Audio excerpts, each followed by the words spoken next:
value of efficient water management in our homes and surrounding properties, highlighting the benefits, cost savings, and environmental impacts. My name is Morgan Fraser, and I am your host tonight. I'm also the climate action coach for Transition Salt Spring. I really want to thank you all for attending this important event. We hope that it inspires you to make positive changes in your household. And thank you all for your generous contributions in paying what you could for tonight's event towards Transition Salt Spring in support of our climate action programming throughout the year. Just as some general housekeeping, this event is being recorded and a video of the webinar will be sent via email to everyone here who registered later next week.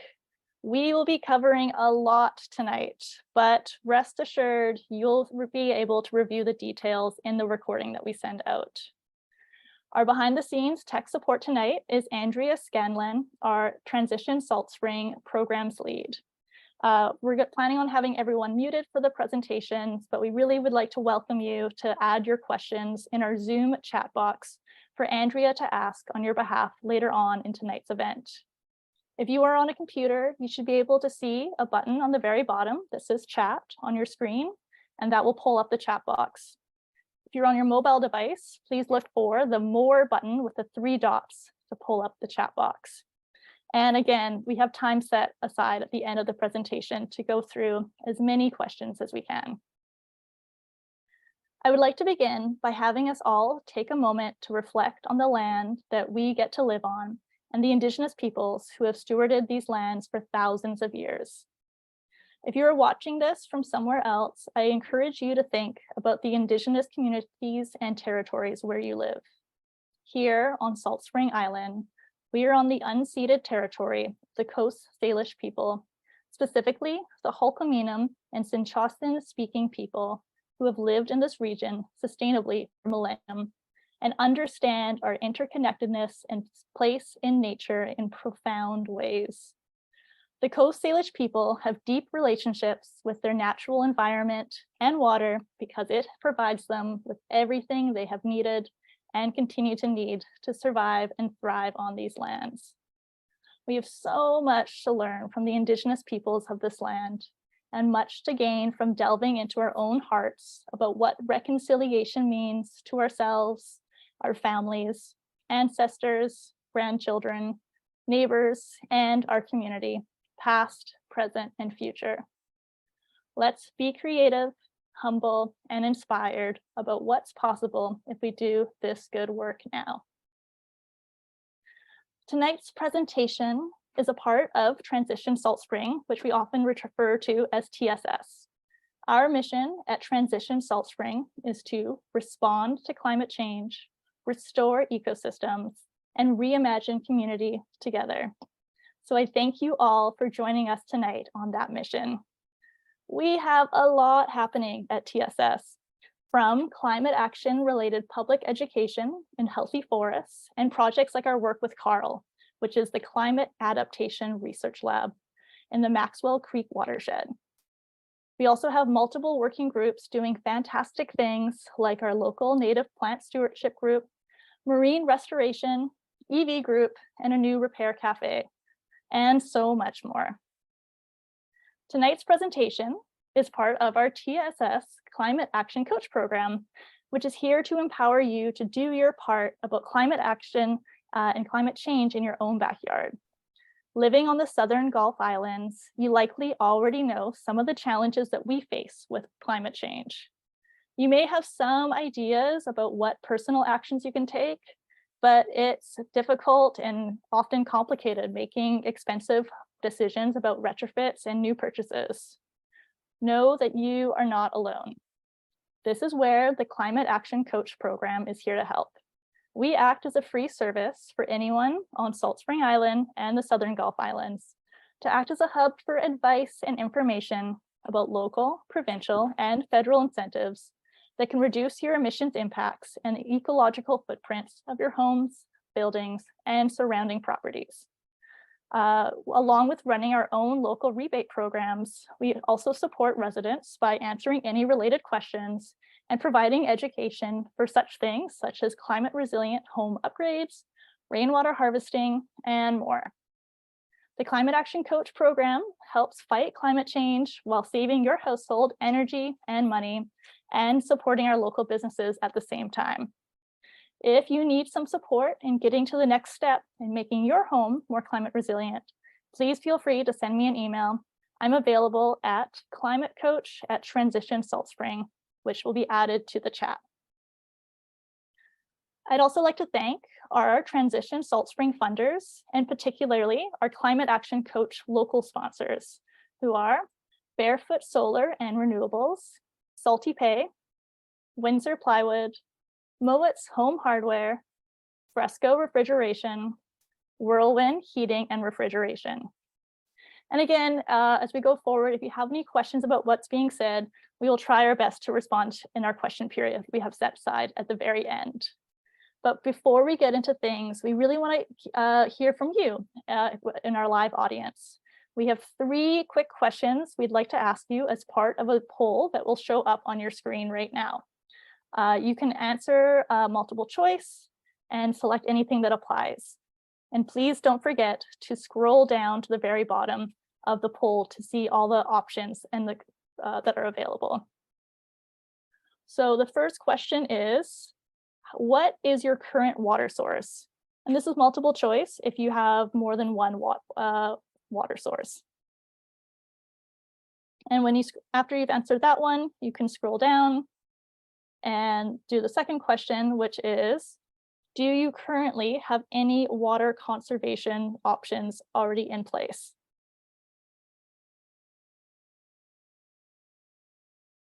And the third question is, how concerned are you about drought for your own basic water needs?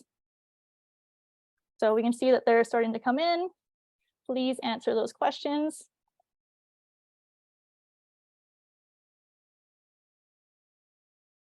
And we can see from the responses that are coming in that the current water sources that most folks have are a mix of wells and North Salt Spring Waterworks, as well as some rainwater, both non-potable and potable. And again, if there's something that's not a response that fits you, please, we would love to hear it in the chat if you want to type that. And for the question 2, if you currently have any of these water conservation options, a bunch already have rainwater tanks, which is fantastic. We love that. There are some ponds already and some swales, berms, hubaculture, and nurse logs. A fair bit of you already have drought tolerant gardens. And many of you have low flush toilets and permeable paving. In terms of how concerned you are about drought, I think a lot of people are very concerned, knowing that they need help, and that a good chunk of you have already implemented some water management solutions. So that is fantastic, and we're so encouraged that we can hopefully help tonight. So thank you again for all your answers. It really helps us understand what your needs and interests are, as well as helps inform our future programming. We'll be asking a few more questions at the end of our presentation, so we really hope that you're able to stay on and answer those after our conclusion. Moving along to our main part of our event, I'm thrilled to announce and introduce our guest speaker, Erin Ann Harper, who has 2 decades of experience living a permaculture lifestyle here on Salt Spring Island. Originally from Vancouver, Erin Ann's passion for the environment led her to pursue a Bachelor's of Environmental Science from Simon Fraser University. She proceeded directly after graduation to Linnea Farm in Cortez Island to find out how to grow food, make medicine, and really do permaculture. She fell in love with island life and has been living on Salt Spring Island since 2003. Practicing and teaching permaculture, collective living, and land stewardship. In addition to her permaculture experience, Erin Ann has been with Transition Salt Spring since 2007 and now leads the day-to-day administrative coordination of our growing team. When she's not busy tending to the earth, you'll find her as the lead singer of the Hilltop Pranksters, and she loves traveling, gardening, making medicine from herbs, as well as crafting with wood, textiles, and recycled materials. Thank you so much for joining us, Erin Ann.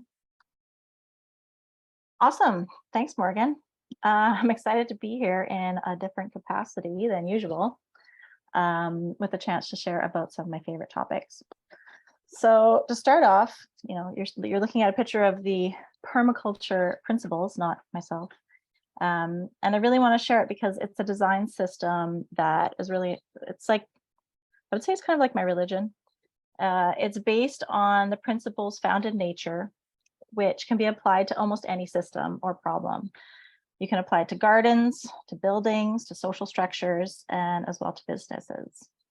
So this is a graphic. It's in the middle, it's got the 3 ethics, which are earth care, people care, and fair share. And then 12 basic principles. So we're going to be directly addressing some of these principles tonight, including specifically the catch and store energy, which is right here. Use and value renewable resources and services, produce no waste, integrate rather than segregate, and use slow and small solutions.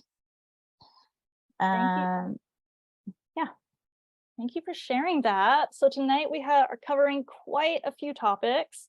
I really want everyone who's watching to really consider this an initial dive into a broad range of water management considerations. And our intention tonight is that it will really pique your interest for you to further do more learning and on a deeper level to try it out yourself. So Erin Ann, what are we going to cover tonight? We're going to cover a lot. So as you see on the slide here, we're going to talk about water management, and I'm going to make the connection to climate action. We're also going to talk about the 4 S's of water: so slow, sink, store, and save. And then we're going to look at different techniques. So swales and berms, hubacultures, permeable paving, ponds, rainwater, and rebates, conservation, greywater, native plants, and composting toilets. And then we're going to try to keep some space at the end for questions from you. So much good stuff. So starting off, let's talk about why we are covering this topic at Transition Salt Spring. How does water management connect to our mission of local climate action? Well, even though we live in a temperate rainforest with lots of rainfall, normally in the fall, winter, and spring, our summer drought conditions are getting worse, and specifically because of the effects of climate change. You can see from this map, in May of this year, we were already in drought level 3, which is really becoming the norm. And I'm sure that most people have been impacted somehow, ourselves, our friends, our family, somebody who's had a well go dry, water restrictions, dried up ponds and creeks. It just makes it hard for us to water our gardens or just have enough water for our household uses in the summer. As well, our risk of fire is also rising due to the forest being dry. We want people to be able to grow food, but it's hard with the higher temperatures and less water to irrigate. And then in the winter, we're seeing heavier rainfall in shorter bursts, which can lead to soil erosion, flooding, and even reduce the infiltration or the soaking in of the water into the ground to recharge our aquifers. All of this while the population growth is continuing to rise and climate immigration is actually becoming a real thing. So if we prepare now for the upcoming changes, we can reduce the negative impacts and be able to support ourselves and our neighbors better. It's about becoming more resilient in the face of this inevitable change to be able to enjoy a better quality of life and contribute to a healthier community. Wow, that is a lot all happening at once. And I can speak for myself, and I can say that can really feel overwhelming, but also it sounds like there is a lot of opportunities to make improvements as individuals. Can you speak more about the value of improving water management in our homes and on our properties through this lens? Yeah, well, given these experiences and these forecasts of climate change, the way that we manage water in our homes and properties really plays a crucial role in preserving this precious resource. There are lots of options to improve our water management to ensure that we have enough clean drinking water available while leaving a greater amount in our wells and our aquifers to sustain our ecosystems and our population. Through efficient water management, we can also save money by significantly reducing our water costs. And if we just change our culture to require less water, we can also work towards reducing the minimum amounts needed per person in order to build new housing, which has been a big restriction with a moratorium. So if people are using less water as the norm, we can all share this limited resource better. That's great. Let's get into the how we can do this. What are some of the key considerations for managing water usage on a residential property on Salt Spring or one of the other Southern Gulf Islands? There's lots of options. So we saw that in the intro slide. We can conserve, we can reuse, we can collect, we can distribute. For the main strategies I want to talk to tonight, I want to introduce a permaculture concept of the 4 S's of water, which is slow water on your land, sink it in the ground, store it in containers, and save it when using. This is related to one of the main principles of catch and store energy. Okay, so we have 4 S's: slow, sink, store, and save. Let's really get into what those are. So the first 2, slowing and sinking water on the land, is through berms, swales, biomass management, and planting, and helping rainwater infiltrate, like I said, soak in. You're going to learn that word tonight, infiltrate. Infiltrate into the soil and recharge the aquifer, as well as reduce transpiration of water, improve your fire smart rating, and keep the ground cooler and moister. The image on the top right shows an aquifer, which is not an underground lake or a river. Some people might think, but it's water that's all connected into the gravel, sand, and rock layers underneath. And it's all being recharged through rainwater, especially on an island like Salt Spring.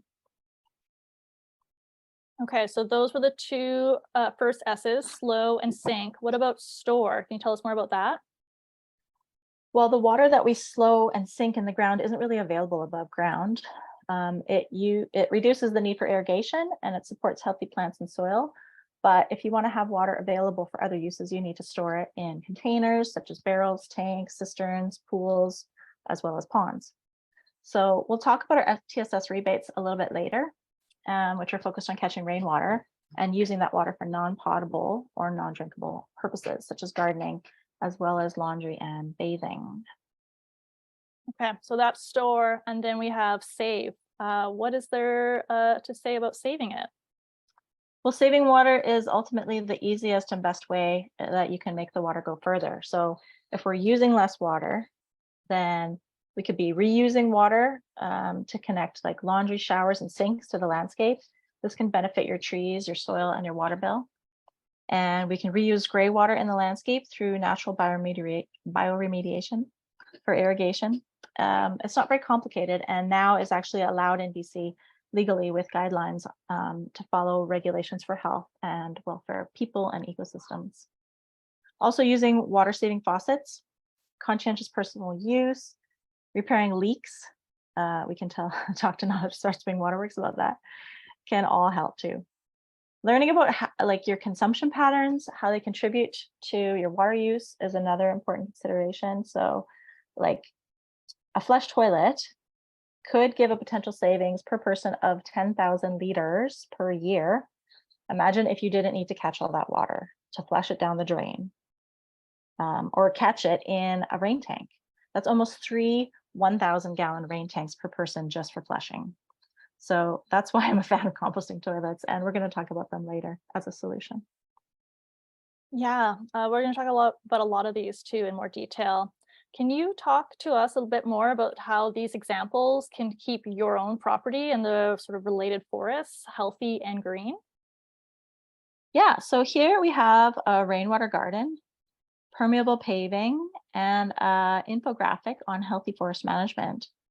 All these methods of soaking water into the ground promote healthier tree growth, they prevent erosion, and they contribute to the overall health and resilience of our gardens and ecosystems. TSS has been working on Mount Maxwell with North Salt Spring Waterworks to protect our reservoir and help teach people about forest health, fire risk in relation to the watershed. I would recommend, if people are interested in that, to learn more on our website, also on the SWIPA website. There's lots of information there, and you'll find this really intricate graphic that needs to be bigger to really appreciate it. Yeah, so you can check that out. And then, yeah, here's permeable paving and the bioswale / rainwater garden. Great. And that infographic was just shared in the chat if that's something you're more interested in. How else can we manage flooding and specifically stormwater runoff? Well, all these techniques that help to slow and sink and store the water are really crucial for preventing erosion. They also protect water quality and they minimize the strain on local drainage systems. Some of the effective strategies for flooding and stormwater management include these rain gardens or bioswales, which are landscapes like similar to swales and berms that we'll talk about, but they can be adapted to different situations and sizes of gardens or landscapes. And they're designed to capture and filter stormwater or rainwater runoff from your roof if you don't have rainwater catchment, and allows it to infiltrate into the soil, gradually helping to refill the aquifer. Also, you can see her directing downspouts and gutter systems away from paved surfaces, finding ways to soak it all in. Having planted areas or grassy swales helps this out. And then instead of using asphalt or cement, using this permeable paving really helps for driveways or walkways or patios, where you can use it in the same way, but it allows the water to seep in through and recharge the groundwater. Wow, that's such a great variety of ways to reduce your water usage at home. Something I think we can all consider in our own homes. Let's dive deeper into the slowing and sinking concepts. Yeah, slowing and sinking, they really go well together, especially when we're talking about swales and berms and hubacultures and nurse logs. So we've got some images of those here. And can you walk us through some of the details about these different techniques? So swales and berms up in this corner here, this lower portion here is the swale and the upper portion is the berm. So these are generally across the landscape on contour, and they're designed to slow and capture the water runoff, as well as to establish trees on the downward side by making water available in these holes. So the water comes down the slope, it slows down and it sinks into the ground, and then it soaks up in this area, and then it's available for trees. So think about a ditch, but it's not trying to move water away. It's trying to just slow it down and give it enough time to sink into the ground. You can also use swales on a little bit of a contour to slowly move it in a direction such as pond. And then you've got the berms, which are raised mounds. They can be like hubaculture berms or just soil berms, and they help again to slow and sink the water.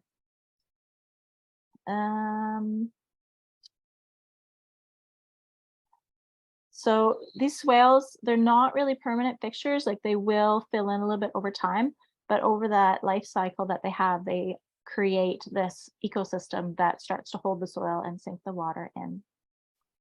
And then you can also build this other type of sort of like a berm called a hubaculture.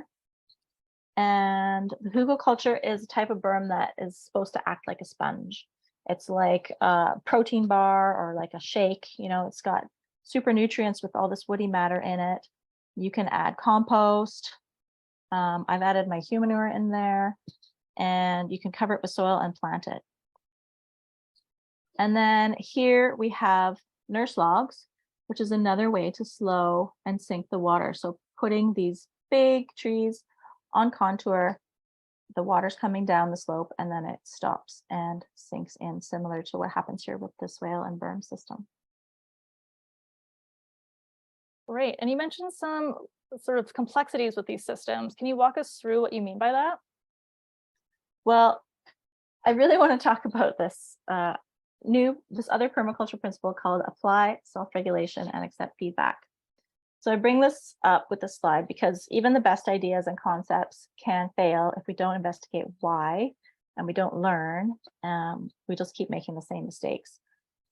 Here's a situation that, you know, this is the ideal permaculture swale. You dig a hole, you mound up the soil, everything's awesome, the water's coming down, trees are growing.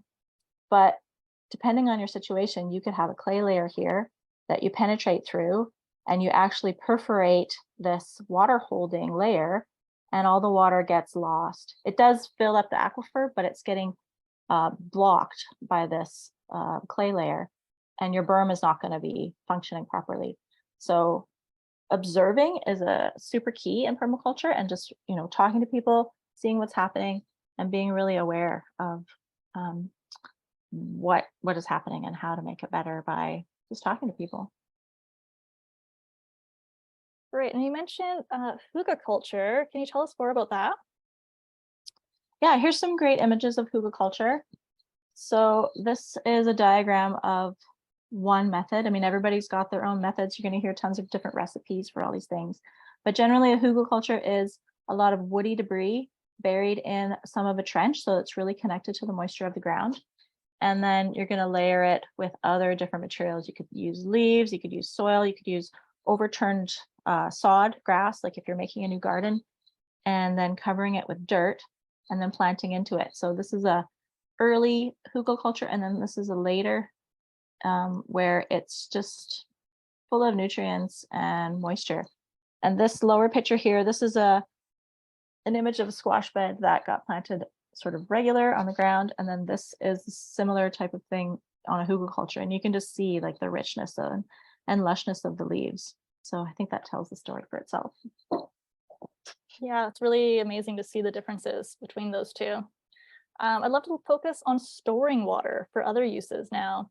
What can you share about the benefits of having a pond? So storing water in the soil is a great plants, but having a pond on your property offers other benefits where you can use the water in different ways, where it helps to sink water in the ground often too. First, it serves as an alternative to using plastic tanks for water storage, and it can hold significant amounts of water. It's actually a cheaper version if you consider the amount of water you can hold. It can be mostly self-maintaining with a balanced web of life, including fish and other plants to keep the water clean. And additionally, ponds can offer other benefits like providing habitat for aquatic plants and animals, attracting wildlife, enhancing biodiversity. And of course, having a pond can help rainwater infiltrate the ground and recharge the aquifer. And then if you have a pond that's big enough to swim in, that's a huge bonus in the hot days of summer. That is a huge bonus. And how can you make sure that your pond fills up? Well, a good pond on salt spring will fill up in the winter through natural drainage from the land, especially with the help of swales and thoughtful design to take advantage of the water movement across the landscape. If it doesn't, then it's probably not in the right spot, or it's leaking and needs repair, which can be done. It's a little tricky, but with clay or rubber linings, you can fill up a good pond. You can also connect rooftop rainwater harvesting systems to a pond to help fill it. So you can design your system to divert excess water flow from the storage tank, or you can use a separate pipe system that channels rainwater directly from the roof into the pond. So by integrating this rainwater harvesting with the pond, you can enhance the water storing capacity and utilize harvest rainwater for improved pond health. I really recommend checking out this YouTube video that we have from, I think it was a couple of years ago. It has a lot of information on water storage solutions, including Grant Wickham, I think, who has put in a lot of ponds. So he talks about his expertise there. Great. And that link is now in the chat. We had one question from one of our audience members that was asked during our registration form. The question is, how can a natural man-made pond be made to retain water inexpensively? Well, inexpensively is a trick sometimes, but really when you're looking at starting a new pond, you want to look at somewhere that there's already a depression, it's already wet.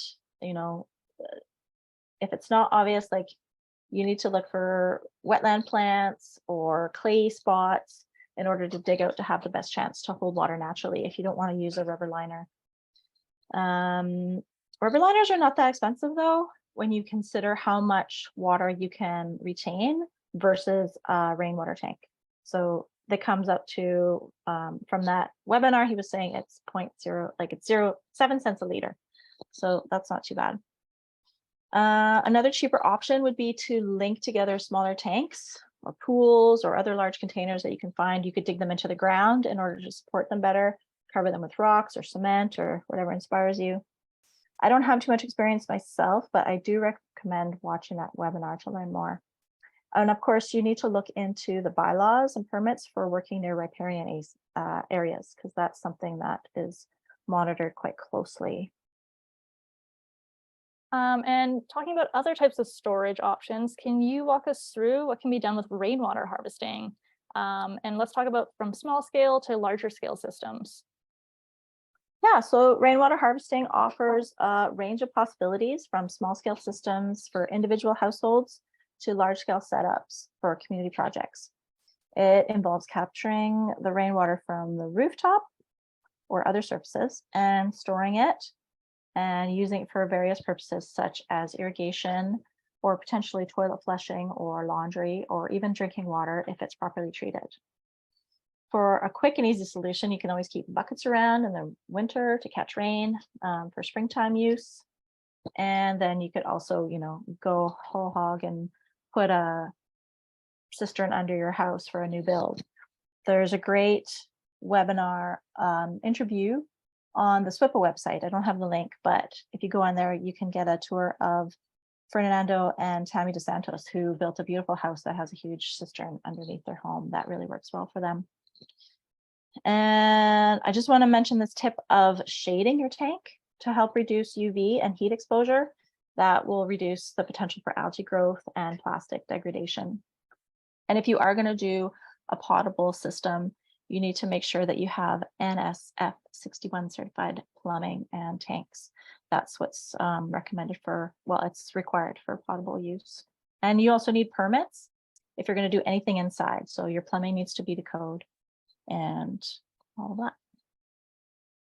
Can you walk us through some of the more details about what components are actually needed for a rainwater harvesting system? Yeah, I've learned a lot about rainwater with our rebate program applications. These are some photos from some of our successful applicants. So it involves here number 1 and 2. This is the roof catchment and gutter system. So metal roofs are awesome. Asphalt roofs are also possible. They will off gas within the first couple of years or something. Like if they're just a couple years old, then they should be fine. And then it goes into storage tanks, cisterns, which you have to make sure that these are also sort of structurally and the right materials to do this. Lots of people try to, get by with other weird tanks, but sometimes they'll fail. They'll be too brittle. They'll be too UV susceptible. So make sure that your tanks are good and solid. And then you want a first flush diverter. This is meant to capture anything that comes off your roof. Like often we'll have a dry period, you get a bunch of needles or leaves or pollen on the roof. And then when it rains, you don't want all that stuff going in the tank. So the first flush diverter diverts the first amount of rain somewhere else. And then after that, after the roof is cleaned off, it'll start going into your tank. You can also add other filtration systems, such as just screens. Screens work really well to keep all the needles and leaves and bugs out. And then you have your connections and your overflow systems. You can also add pumps if you need. It's great to be able to use gravity, but some people don't have that option. So it's pretty straightforward to add pumps to your system. There's also solar pumps. I know some people really have success with. And then putting it into your garden. There's lots of different ways to do that, from mulch basins to drip irrigation to soaker hoses. Lots of options there. That's great. One question I get a lot about for the rainwater harvesting is about the sizing considerations. What kind of roof size do you need for your garden, and what kind of tank size do you think people need? Well, there's this awesome diagram from the new brochure from SWIPA, and SWIPA is the Salt Spring Island Watershed Protection Alliance. So they have a ton of great resources on their website. And this is from their new brochure. So it shows 2 different options here. For example, if you have a 100 square foot garden, 110, if you use a 275 gallon storage tank, that will be filled from a 22 square foot roof. And that should give you enough water to grow that size of garden. And the price range on that is around $1,200. And then it's got this larger one here of a 270 square foot roof with a 3,415 imperial gallon storage. And that'll feed 1,350 square foot garden. So I think that's super useful to have those measurements, because sometimes it feels a little bit amorphous or like ambiguous. So that's basically what you can expect and plan on. And then if you're trying to do something of a different size and you're trying to think of how much water you're going to be able to catch, you can use the equation of 1 millimeter on 1 square meter of roof will give you 1 liter. And that's sized for this climate of how much rain we get. So ultimately, if you consider the cost of the tank and the cost of the other plumbing and stuff, it comes out to about $3 per gallon. So you can also plan your system based on that. That's great. And the other thing I think people are often concerned about are the legal requirements. What are they in terms of installing a rainwater system on Salt Spring Island? Yeah, well, again, SWPA's come through here with an awesome diagram. We've got this line for non-potable outdoor use. So in that case, you want to look at, are you doing anything a little bit strange? Like, have you got your water tank too close to the lot line? Or is there anything to do with your system that might require some extra permits? But generally, you don't need any engineering and you don't need any permits to do an outdoor potable use rainwater system. You can get help from a plumber or from a rainwater consultant, but it's not necessary. You can do this yourself. If you're going to have a potable system, or if you're doing a new build, or even if you want to have a non-potable system indoor, like if you want to use your rainwater to flush your toilet or something, you do need to consult a professional rainwater consultant. I'm not sure their title exactly. And they will help you do the Islands Trust review, get a CRD building permit, make sure that there's variance, blah, blah, blah. And away you go. So that's a little bit more of a complicated process. I'll also add that the Climate Action Coach program has a list of the local rainwater consultants for their contact information for Salt Spring and the Southern Gulf Islands. So if you're interested in knowing more about getting in contact with a professional consultant, you can feel free to email me for that list. I also want to mention the Transition Salt Spring Rainwater Harvesting Rebate Program that is available for Salt Spring Island and Southern Gulf Island residents. This program offers rebates of anywhere starting from $250 up to $500 for installing a new outdoor non-potable rainwater harvesting system. So this would be a system for irrigation for your garden. It's been incredibly popular. We're now about to launch our 3rd year, and we are going to be now announcing our next round of funding soon. So if this is something that you're interested in, if you really would like some help to get rainwater harvesting going on your property, I would encourage you to join our interest list that will be shared on the chat box so that you can be the first to hear when the 2023 program launches. This will be first come, first serve, and we expect funding to be allocated quickly. So now is really the time to plan your system and design and reach out to suppliers about tank quotes, because sometimes that can take some time. So a few questions that came through from the registration in terms of rainwater harvesting. What are some risks of plastic chemicals leaching into water from plastic cisterns? Yeah, so it depends on the tank that you get, but generally the plastic is purified, like the actual rainwater tanks that are being sold on Salt Spring from, our dealerships. They are purified prior to purchase, so they are reduced. The potential for leaching is reduced. Also, like I said, keeping it shaded and cool really helps. It helps reduce the degradation and breaking down.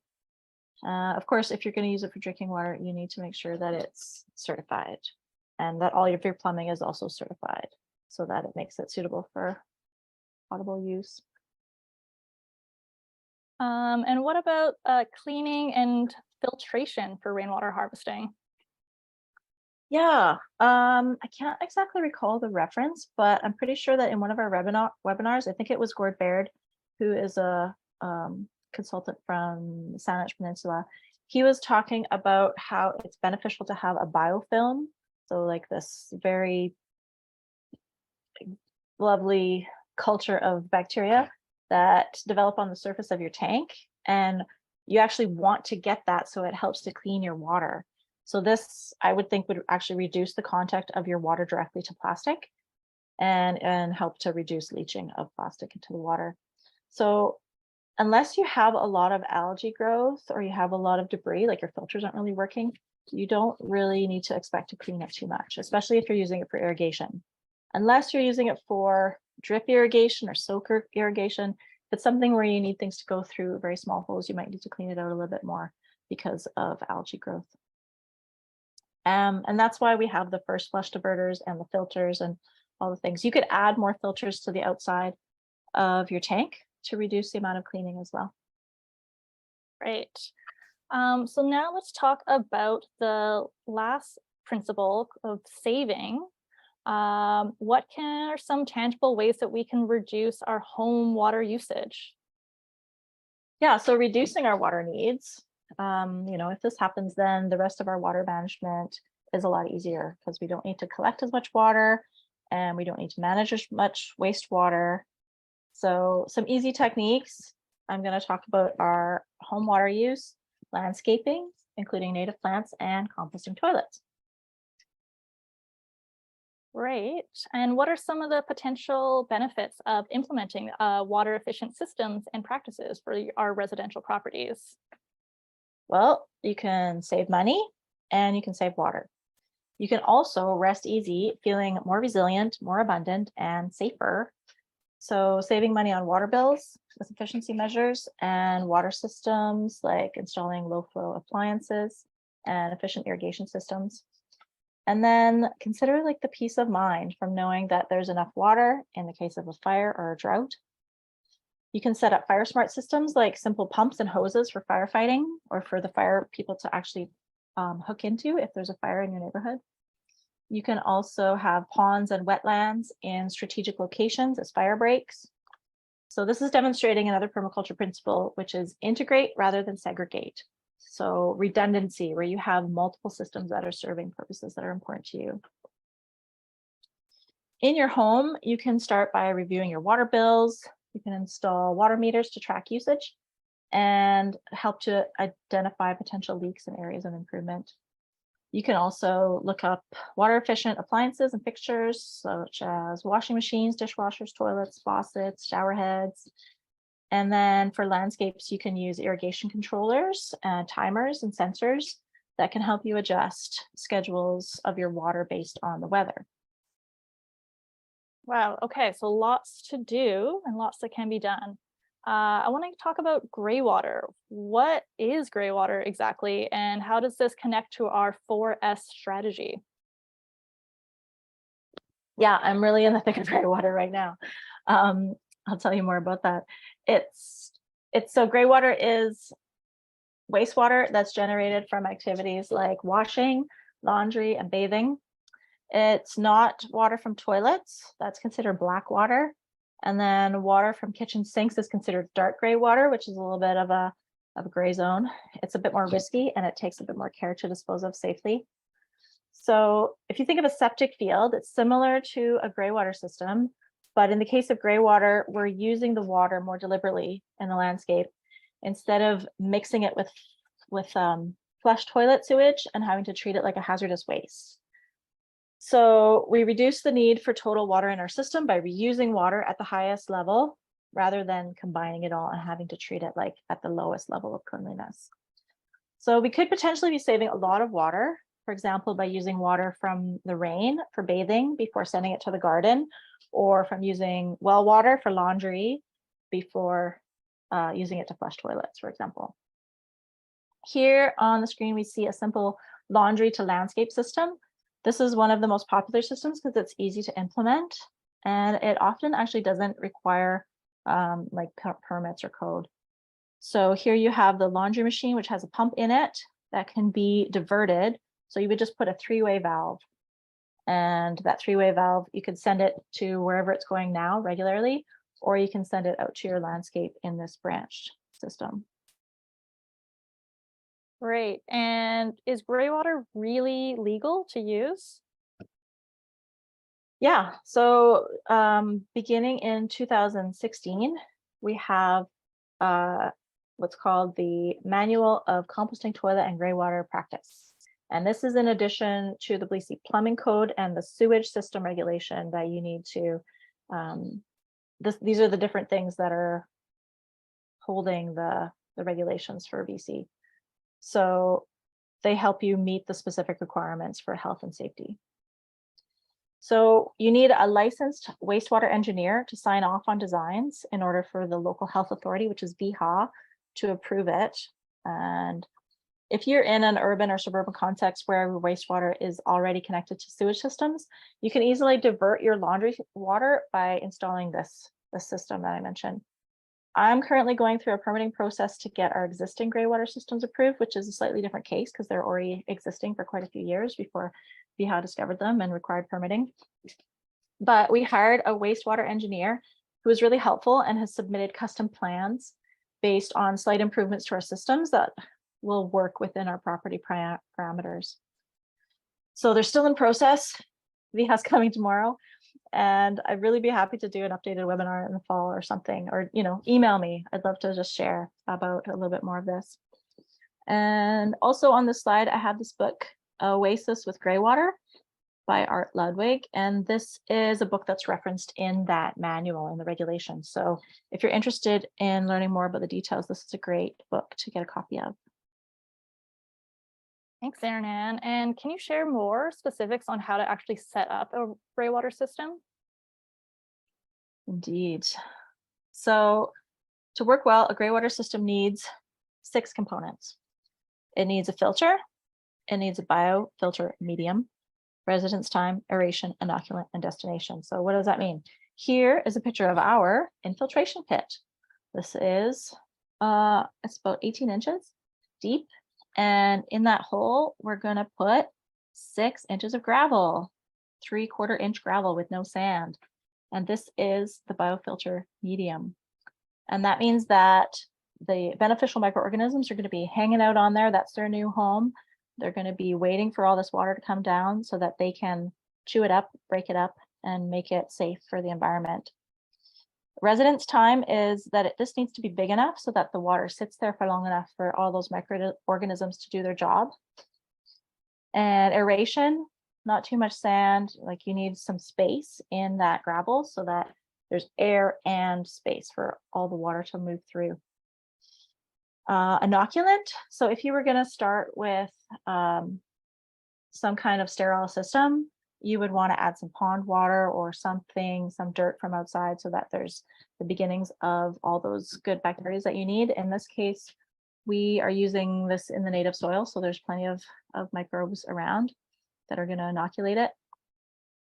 And then you need a mulch on top that's going to cover the piping. So yeah, so you put pipes on top of that gravel.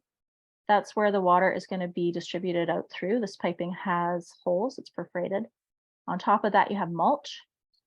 And the mulch helps to prevent any animals or kids or unwanted things from getting access to the Greywater. You want the Greywater to enter underneath the surface.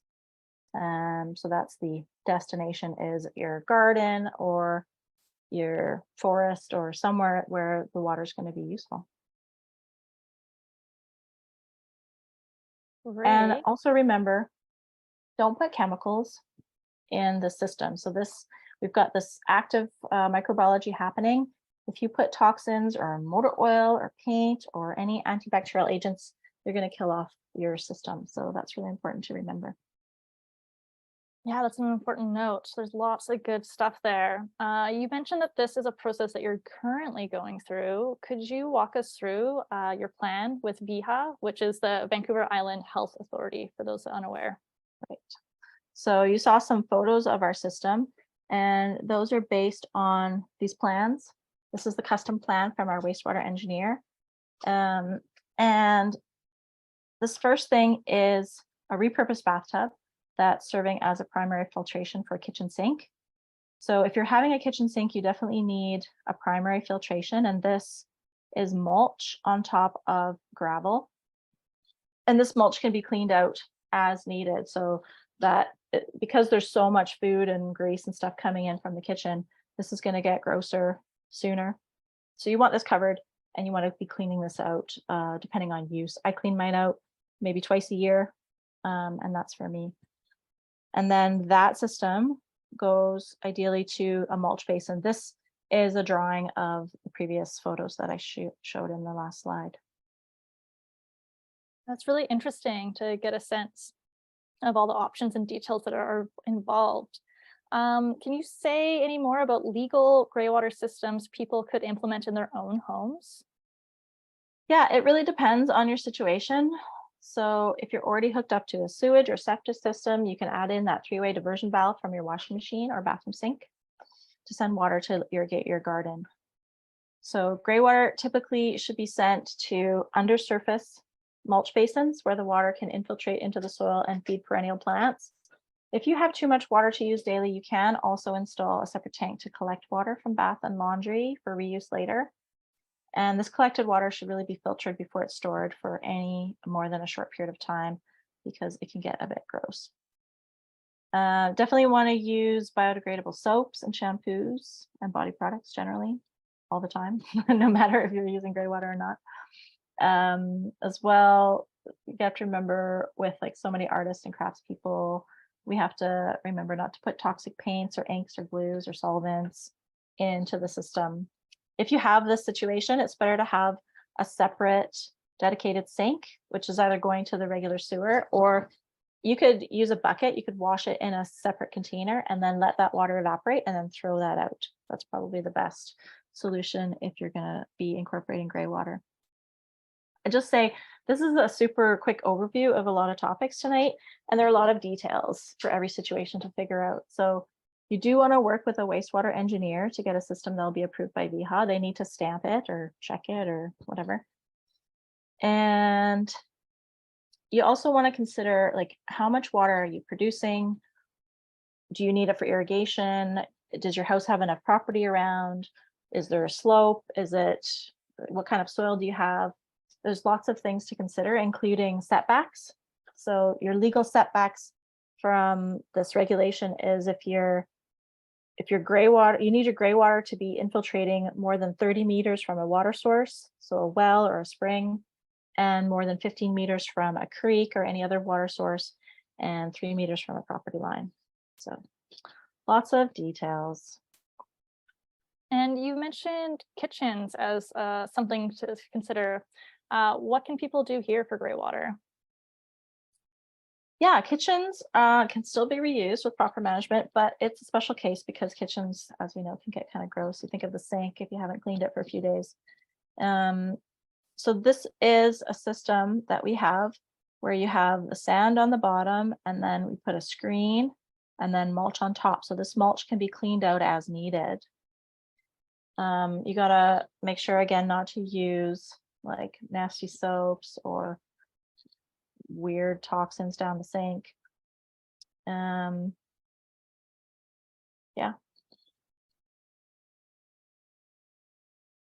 Okay. And we have some questions from the audience specific to greywater.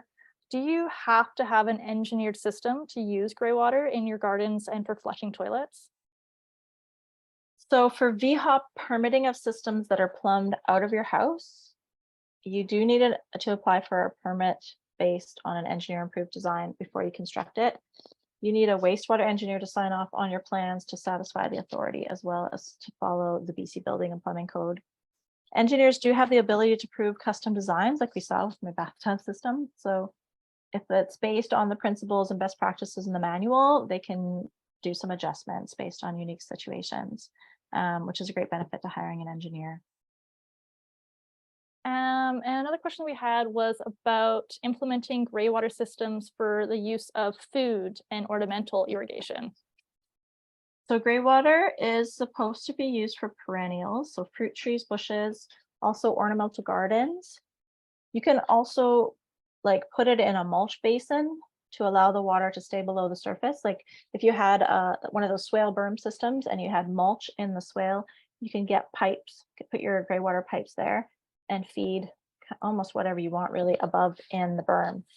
But the restrictions for the BC regulations is not to irrigate any annual crops. So it's best to put it around fruit trees, berries, anything that's perennial that's not going to have a lot of contact with the water. Okay. And another question we had was, what do you do with gray water, such as dishwater, in an off-grid scenario? Well, a lot of these systems could be fitted for an off-grid, depending on your situation. So having gravity on your side is really helpful in off-grid systems. You can also, I've seen tons of people just use a bucket. They have a bucket under the sink. That's super easy. That's not necessarily a legal system that's going to get permitted, but it's a system that could work for a lot of people in small scale situations. Some locations could be challenging with slope or soil saturation, and then small spaces with not enough area for infiltration. You have to find a way for the water to enter the landscape under the surface.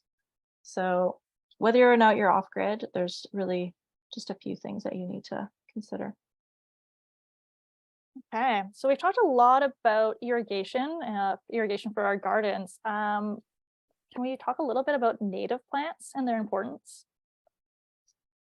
Yeah, so our natural weather pattern is for drought in the summer, but it's getting worse. So we need to think about reducing our irrigation needs in our landscape.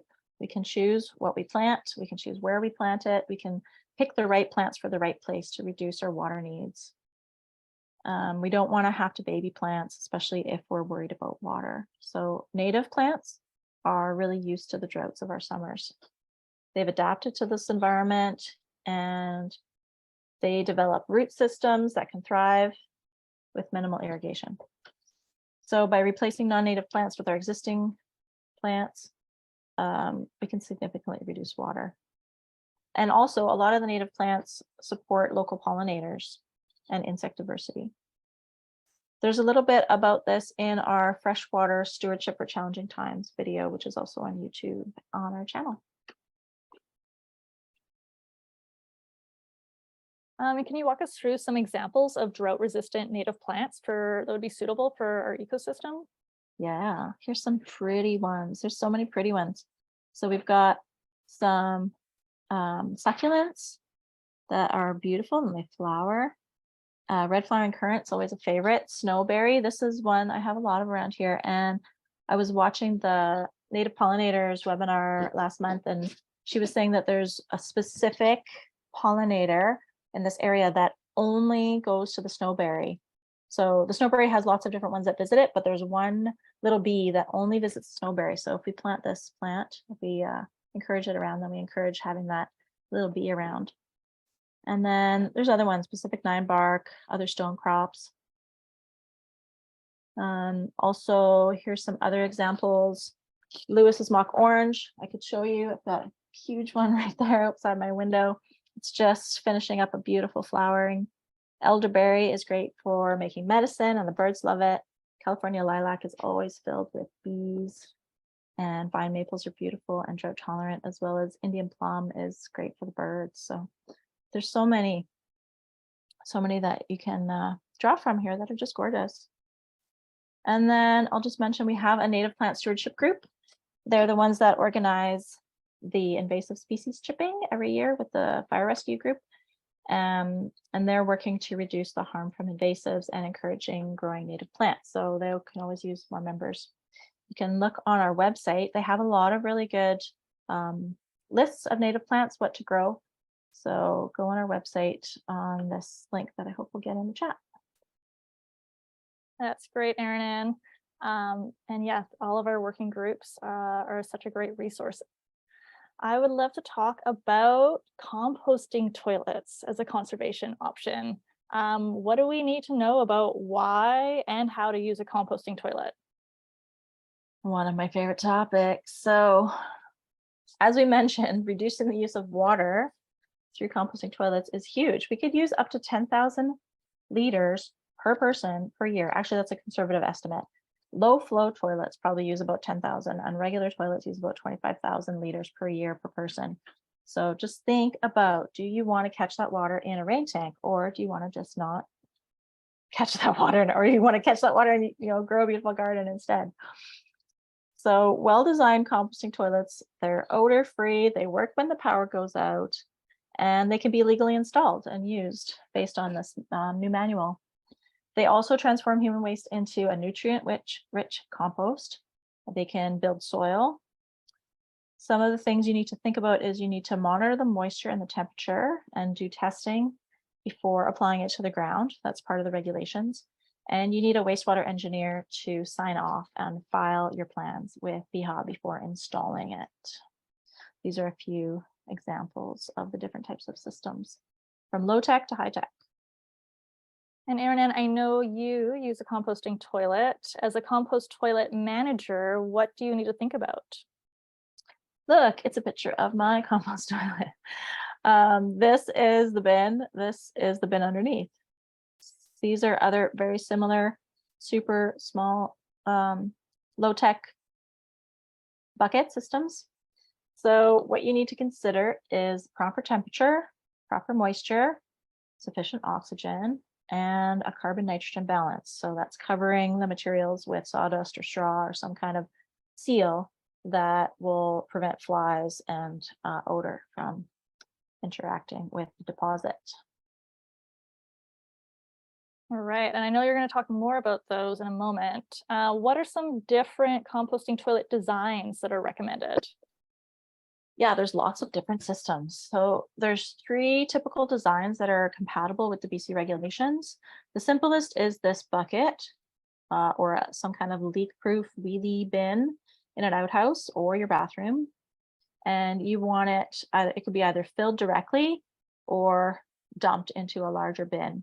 And then that bin needs to be sealed and labeled and kept for 2 years, or dumped into a larger container. So whatever it ends up in, it needs to sit there for 2 years in order to be finished.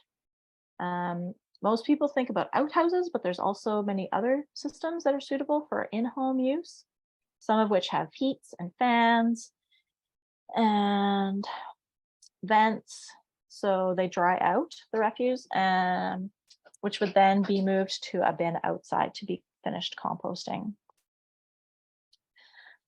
It's been going on for a long time. There's been lots of companies around the world that have been working for decades to find ideal solutions for the many types of living, from RVs and vans to off-grid homes. I know there's some in public parks in the Sandwich Peninsula. I've seen them at festivals and then in standard urban homes. So a lot of these ones here, they're not self-composting, so they do need to be used in conjunction with an external bin. And there's a link, I think that's going to go in the chat, of a great YouTube video that has some reviews on some of these systems. That's great. And you mentioned having proper moisture. So what do we need to know about the urine?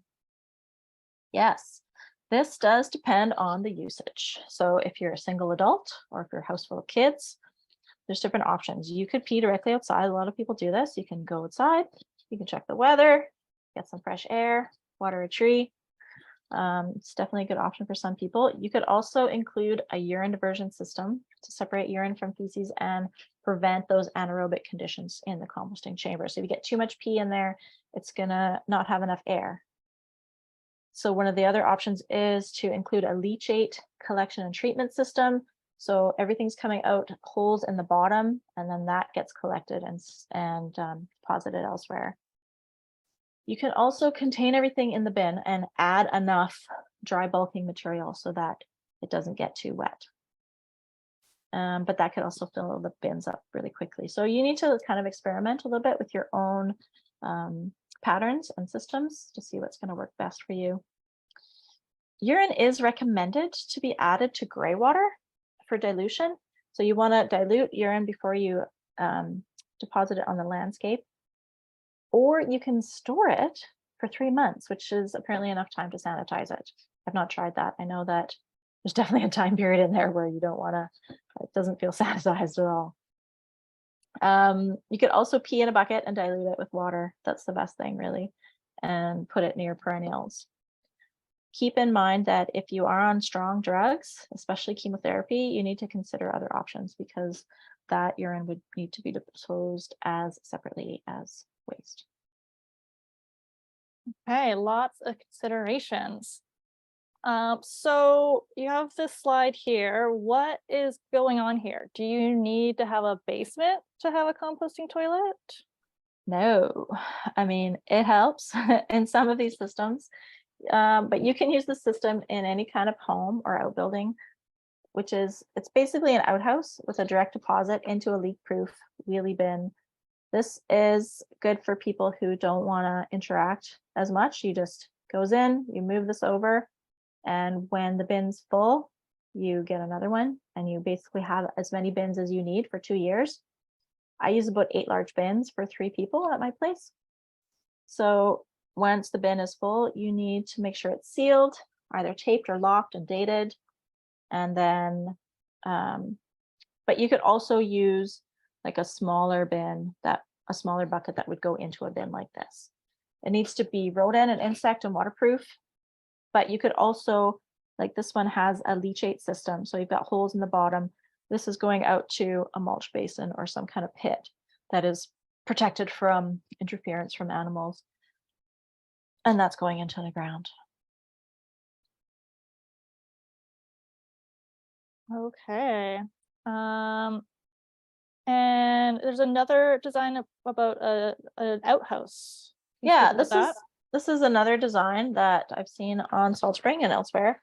So this is an outhouse with 2 chambers, and this is usually a concrete chamber where you would use this side for 1 year, and then you would use the other side for 1 year. There's different designs. This is a pretty popular design that was designed in Sweden. And so it's got this sloping chamber where I don't quite understand this part of it, but you've got an access door, you've got this access door. Eventually everything kind of composts itself. And then after 2 years, you would, sorry, let's check that. You would clean it out. So both of these systems are designed to meet the building codes and the regulations. And again, you need to monitor the temperature and the moisture and make sure the date is recorded. And these also have ventilation systems. You can put solar fans here, and that helps to eliminate the odor.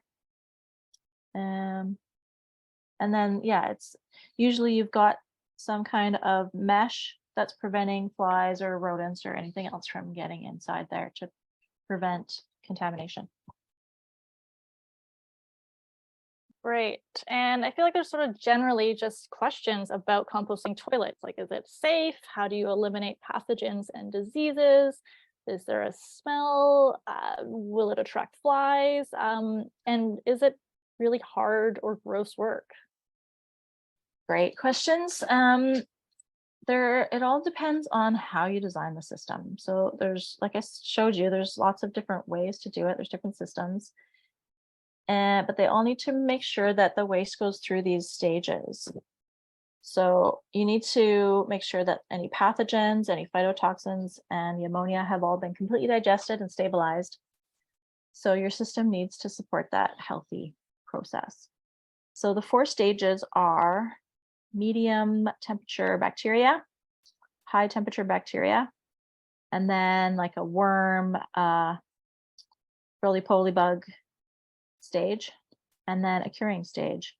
So according to the science, these 2 charts are from the Human Manure Handbook, and this one shows that 1 day at 50 degrees Celsius is enough to kill most of the total pathogens.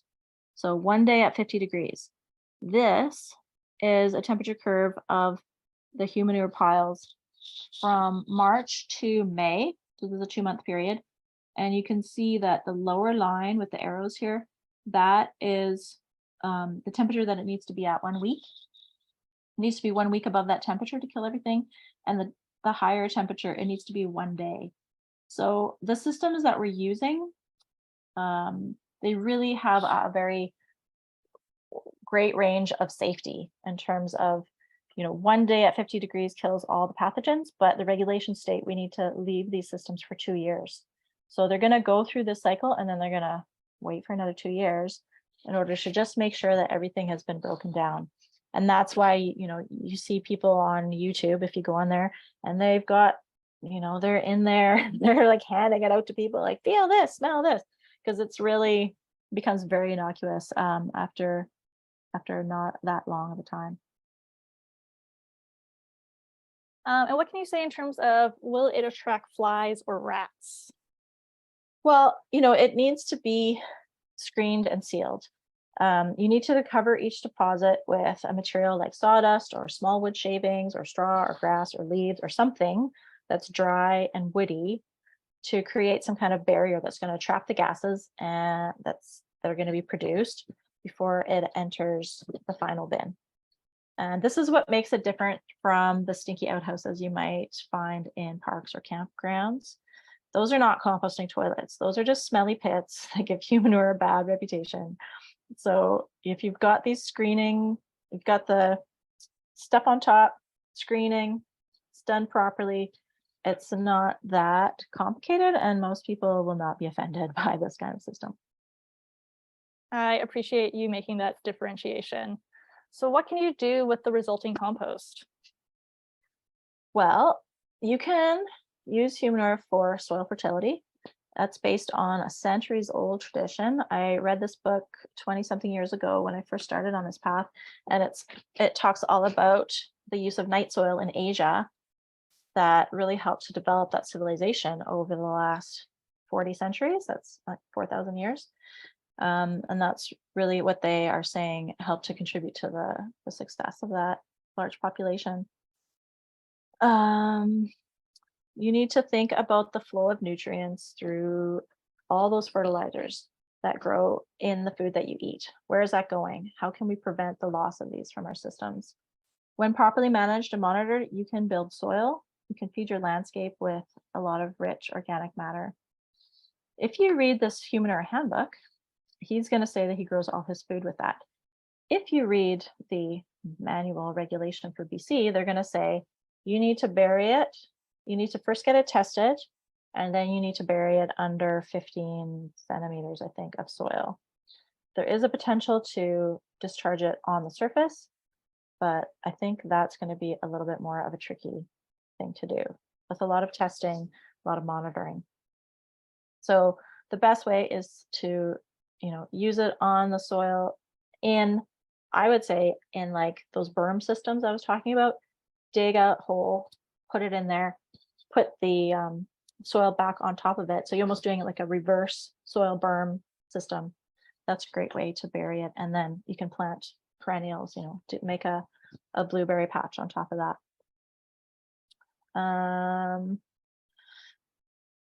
Yeah, what else should I say? You can also get it discharged off island. So you can get it pumped out from a septic company, or you can take it to Heartland. They've got like every day they open up a new pit and people will come and bring their sewage there.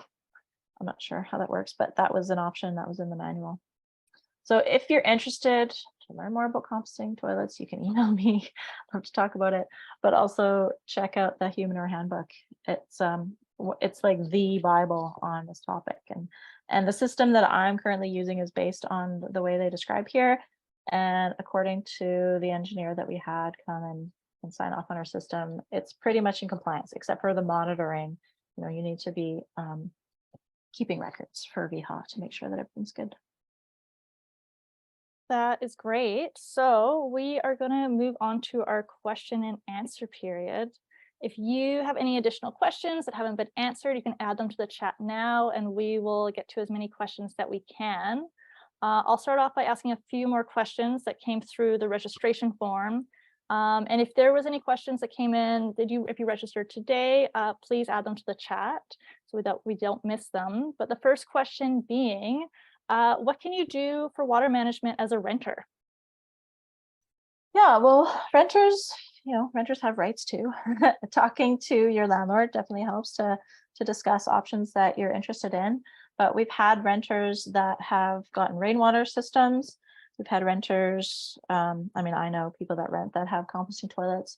It's really about, having a good conversation with your landlords and talking about, telling them what you learned today and why you want to implement some of these water management techniques. I will also add that as we see today, there's a lot of financial benefits to doing better, more efficient water management. So you can explain that to your landlord.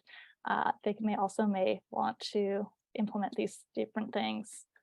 Another question we had was about learning the possibilities of balcony water management as this person doesn't have a yard. Right. So balcony, that's usually a small container system, which doesn't need a ton of water. So I definitely know people that use buckets from their bath, they might have a laundry that goes out into some tank that they can use. You can get rainwater barrels, like small ones that you can fill in from your roof on your balcony that you can hand water from there or use spigots. Yeah, you could just be creative and try small solutions and see what actually works in the pattern of your lifestyle. Great. Another question we had was about managing water flow on a steep hillside lot. Yeah, this makes me think of those screensavers that you see, I think usually on Apple, where there's the terrace gardens of rice fields in Asia.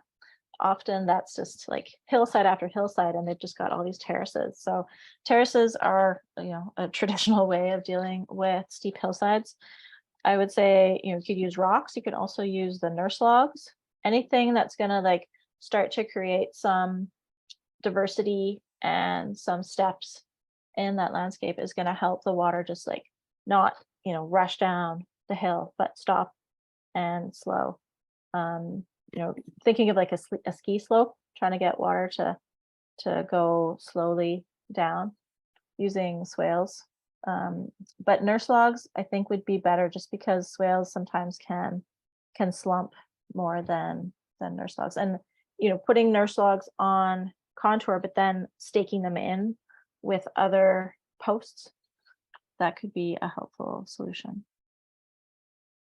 Okay, and those are the questions that I had. I want to introduce Andrea, who has been responding to the different questions. And Andrea, do we have any other questions from the chat? We do. Erin and you both did a great job, but we do have some topics that weren't completely covered. First of all, from Emily, does Salt Spring Island have a municipal storm system? That's a question I don't know. I mean, we don't have a municipality. We do have, in Ganges, I would say there's water that's probably flowing through that treatment place, but yeah, I haven't thought of that. Okay. Number 2, Linda in Nanaimo has asked, do you know anyone in Nanaimo that can help me with rainwater collection for flushing toilets and watering gardens? Morgan.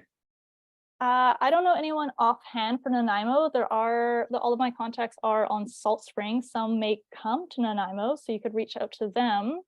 The other thing I will mention for Nanaimo is that, and this is really relevant to anyone who is interested in rainwater harvesting, is that Nanaimo has a fantastic best practices guide for rainwater collection that is very extensive and detailed. So I've used that in the past just to get some of those detailed questions answered. Okay, great. We've had another question wondering about what the cost of an engineer is, Erin Ann. For example, something like what you folks have done. Can you give us a sense of how much you've spent on engineering? Yeah, so we've had so far, it's been about $3,000, and that's been for quite an extensive system. Like we have a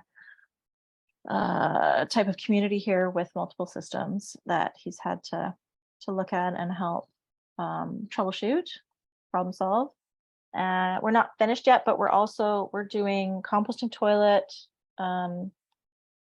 permitting, we're doing Greywater permitting, and we're also doing small water system licensing. So that's a bit more of a complex system that we're dealing with. So I would estimate a couple grand.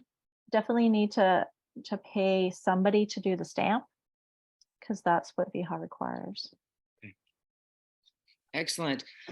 So before I go on to the next questions, Jennifer wrote in and said that we should remind people that when they're planting native plants or drought tolerant plants, including succulents, they do need to be watered the first year or two until they're really well in the ground and have their roots sunk in, and that's when they become drought tolerant.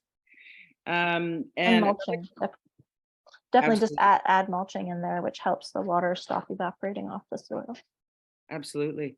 And then finally, Brian's asked, how can I maintain my current system while disposing and treating of septage locally? So meaning that you want to keep connected to your sewer or septic system, I would suggest that the laundry option with the 3-way valve is really, it's something you'll find tons of those examples.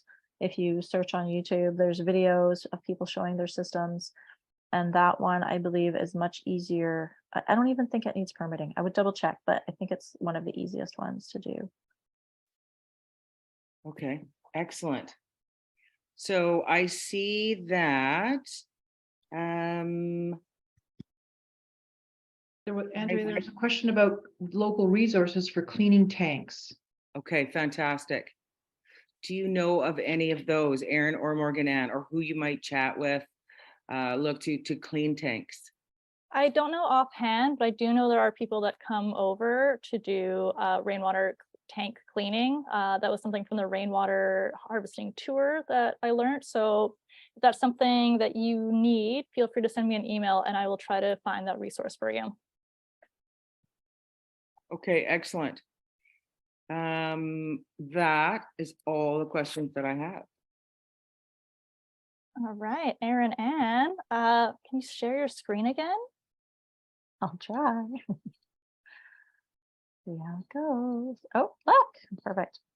There you go. So I just want to conclude here that the main points of the presentation tonight, there's a lot of details there, but basically if you look at your property like the potential, like it's a potential sponge for water.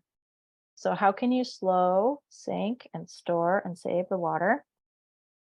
And then just know that there's legal avenues that are available for Greywater and composting toilets. If that's something that you want to try, I'm happy to chat with you, and I'm hoping that we'll be able to do some updates based on our system. I did also get an email from a woman who has already done it on Salt Spring, so I'm looking forward to chatting with her and learning more.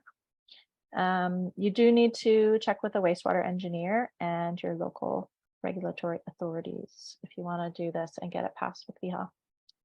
There's so many resources online. We have all these great webinars that you can check out on our YouTube channel.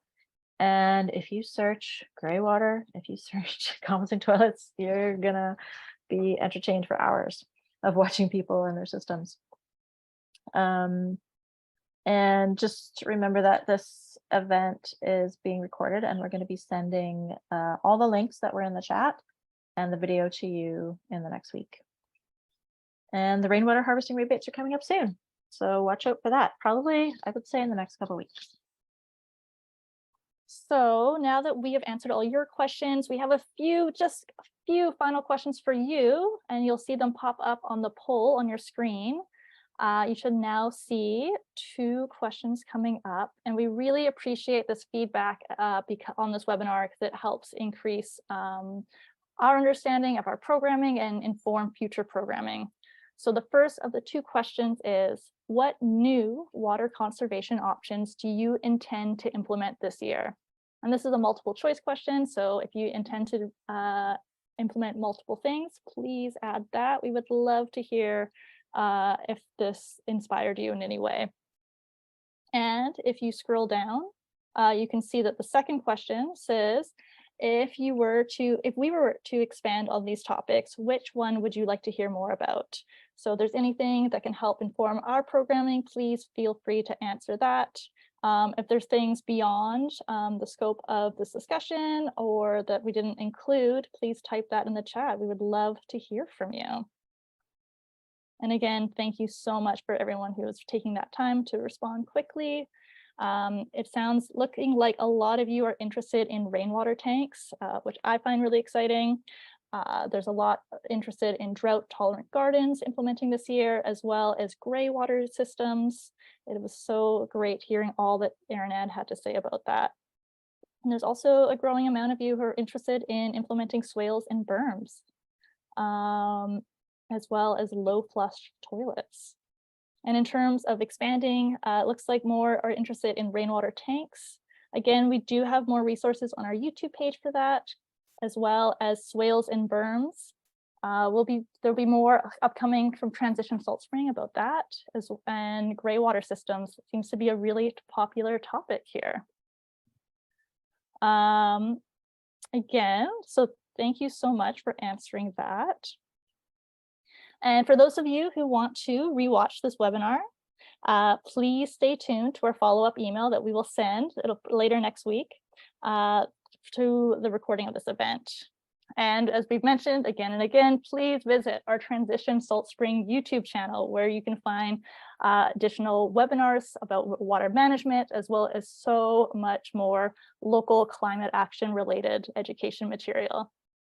If you are interested in participating in future events or volunteering with us, we really encourage you to sign up for our TSS newsletter. It's the best way to be informed about what's going on. And you can see a link for that in the chat box. And as a reminder, our Transition Salt Spring Rainwater Rebate will be launching for 2023 soon. You can sign up for that on that interest list on our Climate Action Coach website. And of course, we could not do this work without the generous support of our donors and people like yourself contributing to events like this one. So please consider becoming a one-time or even better, a monthly donor with Transition Salt Spring so that we can continue doing this work for our community. You can find that at transitionsaltspring.com/donate. I hope tonight inspired you to take a positive step forward. Have a great rest of your evening.